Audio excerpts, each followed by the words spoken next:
Hi, it's Alison and Lee from the Law School Toolbox. Welcome back. Today we're talking about resumes. Well, resumes are important. We all need them. We review a lot of resumes, both from people who want to work with us and with our students. Today we want to share our top 10 resume tips. Please don't use colors or make the formatting distracting. I personally love the color purple. A nice, lavender. It's great. Not on paper. I do not like lavender on a resume. I do not enjoy it.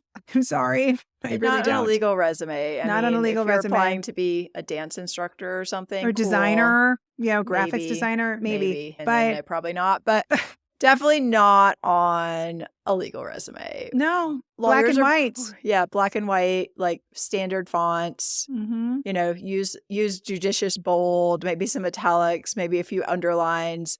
But that's it. Don't get creative on this. I don't think that's how your resume stands out in a good way. I think it stands out in a very negative way. Definitely not.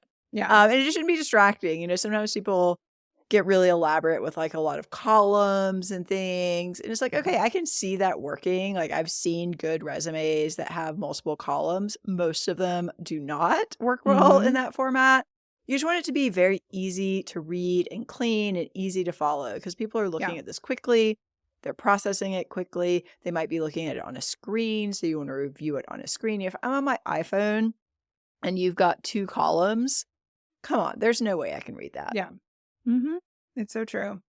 So this is a great thing to think about too. You can take your resume in its PDF form. You can even print it out and maybe take it a generation or 2 above yourself. Because I think that sometimes what is kind of normalized in, your peer group may not be normalized in the peer group of the folks that will likely be looking at those resumes.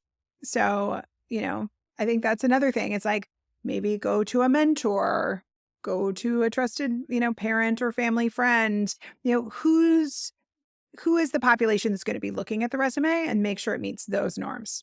Right. And this is something that ideally our career services can always help you with. We can help you with if you need another eye on your resume. But yeah, I think that's a great point. Generally, if you're in your 20s, that's not necessarily who's the hiring person on this. So you got to play to your audience. Yeah. If you enjoyed this video, please take a second to give us a like and leave a comment. And be sure to subscribe so you don't miss any future content. If you have any questions, feel free to reach out to us at lawschooltoolbox.com. Thanks for watching. Stay tuned for more of our top 10 resume tips.